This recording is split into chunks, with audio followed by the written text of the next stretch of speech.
കേന്ദ്രത്തോട് ഇതിനെ വിധേയപ്പെടുന്ന സമീപനം പിണറായി വിജയനുണ്ട്. അതുകൊണ്ട് തന്നെ കേരളത്തിൻ്റെ സംസ്ഥാനം കേരളത്തിൻ്റെ അവകാശങ്ങൾ ചോദിച്ചു വാങ്ങാൻ നിങ്ങൾക്ക് പലപ്പോഴും കഴിയുന്നില്ല. അങ്ങ് ഏറ്റവും കൂടുതൽ വളരെ ശക്തമായി കേന്ദ്രത്തെ വിമർശിച്ചത് ഈ അടുത്ത കാലത്ത് അങ്ങ് നടത്തിയ ഒരു പ്രസംഗത്തിലാണ് എന്ന് വരെ പറയുന്നുണ്ടായിരുന്നു. അങ്ങ് പലപ്പോഴും ജീവിതത്തിൽ കള്ളം പറയാൻ ശ്രമിക്കാത്ത ഒരാളായതുകൊണ്ട് ഞാൻ ചോദിക്കുകയാണ്, കേന്ദ്ര സർക്കാരിനോട് എന്ന് വെച്ചാൽ അവർ കേന്ദ്ര ഏജൻസികളൊക്കെ അവരുടെ കയ്യിലുള്ളതുകൊണ്ട് അവർക്ക് അങ്ങേ ചുറ്റി നടക്കാൻ സാഹചര്യം കൂടുതലായതുകൊണ്ട് അവരോട് കുറച്ച് വിധേയപ്പെടുന്ന നിലപാട് അങ്ങ് എപ്പോഴെങ്കിലും എടുത്തിട്ടുണ്ടോ? അതും ഈ പ്രചരണത്തിൻ്റെ ഭാഗമാണ്.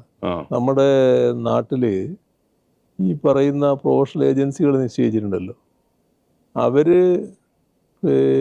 വ്യക്തിപരമായി എന്നെ ഇടിച്ചു താഴ്ത്തൽ ഒരാവശ്യമാണ് എന്ന് കാണുന്നുണ്ട്. ഇങ്ങനെയെല്ലാം ഇകഴ്ത്തി കാണിക്കാമെന്നുണ്ട്.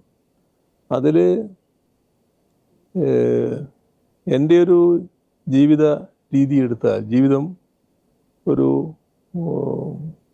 പഠനത്തിന് വിധേയമാക്കിയാൽ എല്ലാവർക്കും കാണാൻ കഴിയുന്നൊരു കാര്യം, വർഗീയതയോട് വിട്ടുവീഴ്ചയില്ലാത്ത നിലപാട് എല്ലാ കാലത്തും സ്വീകരിച്ചിട്ടുണ്ടെന്നുള്ളതാണ്. അതിൻ്റെ ഭാഗമായി വർഗീയതയുടെ ഭാഗത്തുനിന്ന് ഏറ്റവും അങ്ങേയറ്റത്തുള്ള ഭീഷണി വരെ എൻ്റെ നേർക്ക് ഉയർന്നു വന്നിട്ടുണ്ട്. നമ്മൾ പിന്നെ അതൊന്നും കാര്യമാക്കാറില്ല എന്നുള്ളത് വേറൊരു കാര്യം. അപ്പോൾ ഏതെങ്കിലും തരത്തിൽ വർഗീയതയുമായി സമരസപ്പെടുന്നൊരു വ്യക്തിയാണ് പിണറായി വിജയൻ എന്ന് ഒരാൾക്കും പറയാൻ കഴിയില്ല, ഒരു പാർട്ടി ശത്രുവിനും പറയാൻ കഴിയില്ല. ഇതാണ് എൻ്റെ ജീവിതം. പക്ഷേ ഇവിടെ ആ ജീവിതത്തിനല്ല പ്രാധാന്യം.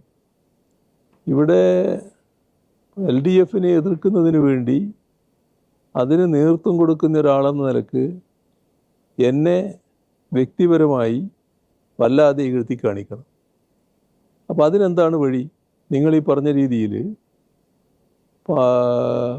പാർട്ടിയും LDFും ഒക്കെ വലിയ തോതിലുള്ള സ്വീകാര്യതയിൽ ന്യൂനപക്ഷ വിഭാഗങ്ങൾ എത്തിയിരുന്നു.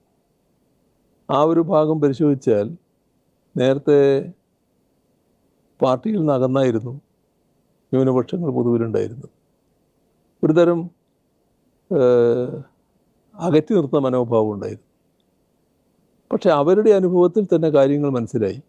ദീർഘകാലത്താണ് ഞാൻ പറയുന്നത്, ഇപ്പോൾ അടുത്ത കാലത്തല്ല.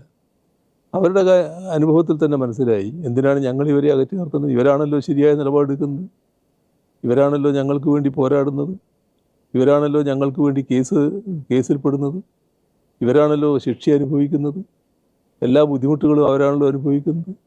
ഇതവരുടെ ജീവിതാനുഭവത്തിൻ്റെ ഭാഗമായി വന്നപ്പോൾ വല്ലാത്തൊരടുപ്പം ഇടതുപക്ഷത്തോട് പൊതുവിൽ അവർക്കുണ്ടായി. അങ്ങനെ വന്നപ്പോൾ ആ അടുപ്പം നല്ലതല്ല, തങ്ങളുടെ ചോർച്ച സംഭവിക്കുകയാണ്, തങ്ങളുടെ മണ്ണിനടിയിലെ കാലിന് അടിയിലെ മണ്ണ് ചോർന്നു പോവുകയാണ് എന്ന തിരിച്ചറിവോടെ അതിനെങ്ങനെ തടയിടാമെന്ന് ചിലർ ആലോചിച്ചു. ഇതെല്ലാം കൂടി ചേർന്നാണ് ഞങ്ങൾക്ക് നേരെയുള്ള ഈ ഒരു ആക്ഷേപം ഉയർത്തിക്കൊണ്ടുവരാൻ നോക്കിയത്. പരസ്യമായിട്ടല്ലെന്ന് പറയുന്നത്. നിങ്ങൾ ഈ പറഞ്ഞ പ്രചരണം പരസ്യമായിട്ടല്ല, വീടുകളിൽ പോയി മെല്ലെ മർമറിങ് ക്യാമ്പയിനാണ്. അതിപ്പോൾ പിണറായി വിജയൻ എന്നൊന്നും പഴയ പോലെയല്ല കേട്ടോ, അതൊരു സംഘപരിവാറിൻ്റെ അടുത്ത ആളാണ് എന്ന് പറയാണ്. അത് പറയുന്നതിന് മടിയില്ല. ആ പ്രചരണം കൊണ്ട് ഞങ്ങളെക്കുറിച്ച് തെറ്റിദ്ധാരണ ആളുകളിൽ ഉണ്ടാക്കാൻ കഴിയുമെന്നാണ് പ്രതീക്ഷിക്കുന്നത്. ലോകത്തെവിടെയായാലും ഏത് സമയത്തും 24 വാർത്തകളും ഓഗ്മെന്റഡ് റിയാലിറ്റി പാക്കേജുകളും എക്സ്പ്ലെയിനറുകളും വിശദമായി കാണാൻ ഞങ്ങളുടെ YouTube ചാനൽ നിങ്ങൾക്ക് സബ്സ്ക്രൈബ് ചെയ്യാം.